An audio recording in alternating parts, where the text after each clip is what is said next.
आपल्या सर्वांच्या पाठीमागची इडापिडा हटू दे, सर्वांना सुख शांती लाभू दे, सर्वांचे मैत्रीचे संबंध एकमेकाशी राहू दे, शत्रूंपासून तुमचं सर्वांचं रक्षण होऊ दे, असे श्री स्वामी समर्थ महाराजांच्या चरणी प्रार्थना करतो. श्री स्वामी समर्थ महाराजांकडून आपण सर्वांना कृपादृष्टी आणि स्वामींकडून अनेक आशीर्वाद प्रदान करतो. गुरुचरित्राचं पारायण केल्यानंतर एक वेगळी अनुभूती येत असते की गुरुचरित्र पारायण केल्याशिवाय कळत नाही. त्यामध्ये अशा एक कथा आहेत.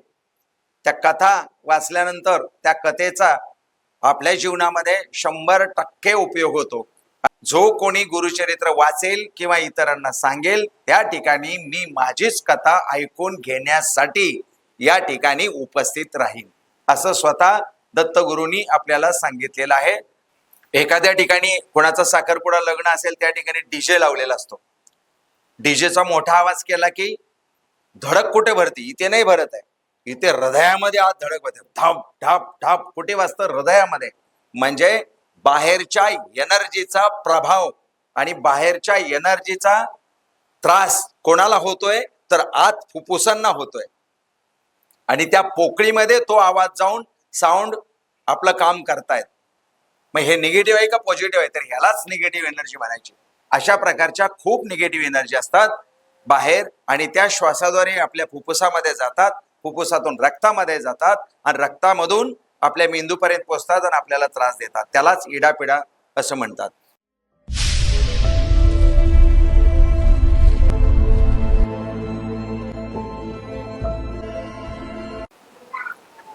श्री स्वामी समर्थ. गुरुर् ब्रह्मा गुरुर्विष्णू गुरुर्देव महेश्वरा, गुरु साक्षात परब्रह्म तस्मै श्री गुरुवे नमः. मार्गशीर्ष पौर्णिमा म्हणजे श्री दत्त जयंती निमित्त आज या ठिकाणी स्वामी महाराजांनी आपल्याला एकत्रित आणलेलं आहे. आपल्याला वाटतंय आपण इथं आलो, पण आपण नाही आलो. त्याचं जिथं जागतं उदाहरण काल आमच्या पवार साहेबांबरोबर त्यांचे मित्र प्रमोद राजगुरू साहेब आले आणि अचानक एक अभिषेक करणारी एक जोडी कॅन्सल झाली आणि त्या ठिकाणी त्यांना अभिषेक करण्याचा योग आला. हे आपल्या हातात नसतं, पण ते करून घेतलं जातं. म्हणून आपण भाग्यवान आहोत की आपल्याला स्वामी महाराजांच्या समक्ष बसण्याचा योग येतोय. स्वामी महाराजांच्या समोर कल्पवृक्ष आहे, त्या ठिकाणी आपल्याला गुरुचरित्र पारायण करण्याचा योग येतोय, समाराधना करण्याचा योग येतोय. जे नृसिंह सरस्वतींनी त्यांच्या अवतारामध्ये समाराधना केली होती. समाराधना म्हणजे सम आराधना, सर्वांनी एकत्रित केलेली आराधना. आता याचा जर एक उदाहरण द्यायचं झालं तर असं देता येईल की समजा एखाद्याकडे 1,00,000 रुपये आहेत आणि त्यांनी त्यातले 10,000 रुपये अन्नदान केले, आणि एखाद्याकडे 1,000 रुपये आहेत आणि त्यांनी त्यातले 500 रुपये दान केले, तर यातला दानी मोठा कुठला? तर जो 500 रुपये दान करतो तो मोठा दानी असतो. म्हणून समाराधना फार महत्वाची आहे. आपण स्वामी ग्रुपमध्ये कोणी 500 दिलेत, कोणी 1000 दिलेत, कोणी 2000 दिलेत, म्हणून आपण त्याच्यासमोर कोणताही फिगर टाकत नाही. कारण ज्यांना 50 रुपये करायची इच्छा आहे ते पुढच्या वेळेला करणार नाही, त्यांना शरम वाटेल किंवा गिल्टी वाटेल स्वतःलाच. म्हणून आपण समाराधना महत्वाची आहे. ज्याच्या त्याच्या ऐपतीप्रमाणे आपले मुठभर तांदूळ इथे महत्वाचे असतात आणि त्याप्रमाणे आपली समाराधना आज होत आहे. गेले 3 दिवस गुरुचरित्राचे पारायण आपण इथे करत होतो. कल्पवृक्षाखाली म्हणजेच औदुंबराखाली आपल्याला त्याच्या वृक्षाच्या छायेखाली आपल्याला गुरुचरित्राचं पारायण करण्याचा लाभ मिळाला. हे सुद्धा आपल्यासाठी मोठी पर्वणीच होते. नुसतंच पारायण केल्याने पुण्य मिळतं का, किंवा नुसतंच पारायण करणारालाच पुण्य मिळतं का? तर असं नाही. जो इथं झाडलोट करतो, जो स्वामींची सेवा करतो, जो स्वामींच्या समोर येऊन बसतो आपल्या वेळात वेळ काढून, आपल्याला वाटतंय आपला वेळ आहे, आपला वेळ आहे, आपला वेळ काहीच नाही. पुढच्या क्षणाला श्वास घ्यायचा का नाही हे सुद्धा आपल्याला माहित नाही आहे. त्यामुळे पुढच्या क्षणाला किंवा तासाला श्वास घेणं हे सुद्धा स्वामींच्या हातात आहे. म्हणून आपल्याला स्वामींनी इथे एकत्रित आणून बसवलेलं आहे. हे तितकंच सत्य आहे. आता मी या वेळेला जास्त काही बोलणार नाही. त्याचं कारण आहे की आपला मेन कार्यक्रम संध्याकाळी आहे. संध्याकाळी श्री मिलिंद पिळगावकर साहेब येणार आहेत. आम्ही त्यांना दादा म्हणतो, मिलिंद दादा. ते संध्याकाळी येणार आहेत आणि संध्याकाळी त्यांचा प्रवचन आपण ठेवलेलं आहे, व्याख्यान ठेवलेलं आहे.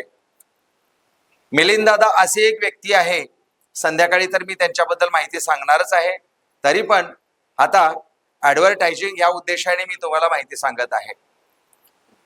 अशी एक ती व्यक्ती आहे की स्वामी महाराजांचे शिष्य श्री स्वामीसुत महाराज आणि श्री स्वामीसुत महाराजांबरोबर त्यांचे आजोबा पंजोबा होते, म्हणजे त्या कुटुंबातले ते आहेत. आणि त्यांच्यावरती अशी कृपादृष्टी आहे की स्वामी महाराज त्यांचा अवतार झाल्यानंतर कोणत्या तारखेला कोणत्या ठिकाणी कोणत्या व्यक्ती समोर होते एवढं डिटेलिंग मध्ये ते सांगतात. आणि स्वामी महाराजांच्या वस्तू आता सध्या कोणाकडे आहेत ते सुद्धा ते सांगतात. म्हणून आपण संध्याकाळचं प्रवचन जरूर ऐकावं. म्हणून मिलिंद पिळगावकरांना संध्याकाळी ऐकण्यासाठी अवश्य हजर राहा, चुकू नका. त्यांचं व्याख्यान बघण्यासाठी खूप लोक लांब लांबून येतात. युट्यूबला त्यांचा चॅनल आहे, मिलिंद पिळगावकर टाकलं तर त्यांचं नाव येतं आणि ते सांगतात. तर संध्याकाळचा कार्यक्रम अवश्य या, त्यांना ऐका. आता इथे मनामध्ये दुविधा आहे आणि एक प्रश्न आलेला आहे. तो प्रश्न असा होता, तो क्लिअर करून मग कृपा आशीर्वाद देऊन आपला कार्यक्रम सकाळचं सेशन आपण संपवतो. एक दुविधा अशी होती, तो प्रश्नच दुविधेचा होता. तो प्रश्न असा होता की काही ठिकाणी दत्त जयंती 12 वाजता करतात, 12:30ला करतात आणि काही ठिकाणी 5:45 वाजता का करतात, तर त्याचं कारण काय. तर गुरुचरित्रातला 4था अध्याय वाचल्यानंतर आपल्याला त्याचं कोडं उलगडतं, पण त्यात सुद्धा अशीच दुविधा आहे. त्यामध्ये असं लिहिलेलं आहे, अत्री ऋषी संध्या करण्यासाठी गेले होते. एका ग्रंथामध्ये असं लिहिलेलं आहे आणि दुसऱ्या ग्रंथामध्ये लिहिलेलं आहे ते स्नान करण्यासाठी गेले होते. आणि एका ग्रंथामध्ये पुन्हा असं लिहिलेलं आहे की ते जेव्हा परतले तेव्हा त्यांचं घर किंवा त्यावेळेच्या काळातली झोपडी किंवा आश्रम प्रकाशमय झालेलं त्यांना दिसला. त्यांचा आश्रम प्रकाशमय झालेला त्यांना दिसला. मग दुपारच्या 12 वाजता त्यांचा आश्रम प्रकाशमय कसा होईल, तर ती नक्कीच संध्याकाळची वेळ असावी आणि संध्या करायला ते गेले असावेत. या उद्देशानेच आमच्या गुरुजींच्या गुरुजींनी सुद्धा आम्हाला जो टाइम सांगितला 5:45 5:45 तो टाइम आम्हाला योग्य वाटतो. कारण 5:45 वेळेला डिसेंबर महिन्यामध्ये दिवस लवकर मावळतो आणि त्यामुळे अंधार पडतो आणि त्यामुळे त्या संध्या करून आल्यानंतर त्यांना त्यांची झोपडी किंवा आश्रम प्रकाशमय झालेला दिसला असावा, असा संकेत मात्र आपल्याला धरता येतो किंवा अशी आपल्याला आयडिया लावता येते. अशा पद्धतीने काही ठिकाणी 12 वाजता परंपरा आहे, ते चालू दे, काही हरकत नाहीये. परंतु पुन्हा असं आहे की 12 ते 12:30 ही दत्तगुरूंची भिक्षा मागण्याची किंवा मधुकरी मागण्याची वेळ असते. मग अशा वेळी त्यांचा जन्म कसा होईल असा पण ते एक संकेत लागतो. म्हणून आपण जे करतोय 5:45 जन्म तो योग्य आहे. म्हणून 5:45 5:30 वाजताच आपण इथे यावे. सर्वांनी, काही ताई लोकांनी यावे ज्यांना पाळणा म्हणता येतोय. ताई वगैरे मागच्या वेळेला म्हटल्या होत्या, म्हणून आता ताई तुम्हीच म्हटले होते म्हणून मागच्या वेळेला. आता मात्र आपण बोंबले साहेबांना बोलवलेलं नाही, संगीत कार्यक्रम ठेवला नाही. तुम्हीच ती वेळ सांभाळून न्यायची आहे. ज्यांना येतोय त्या लोकांनी पाळणा म्हणावा आणि दत्तगुरूंचा जन्म घडवावा. कारण दत्तगुरूंचा जन्म का घडवायचा आहे, दत्तगुरूंचा जन्म घडवण्याचे आपल्यामध्ये ताकद नाही किंवा दत्तगुरूंना घडवण्याची आपल्यामध्ये ताकद नाही.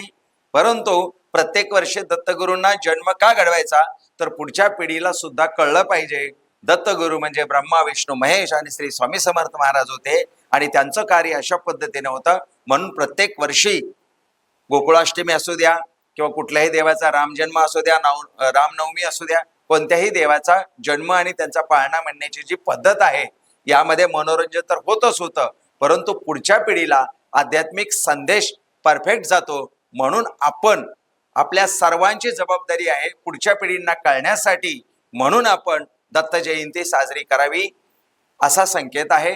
स्वामी महाराजांनी त्या काळामध्ये दत्त जयंती साजरी करण्याचं ठरवलं आणि त्याप्रमाणे दत्त जयंती मोठ्या प्रमाणामध्ये तेव्हापासून करण्यात येऊ लागली. त्या आधी सुद्धा दत्त जयंती होत होती, परंतु अगदी अल्प प्रमाणामध्ये होत होते.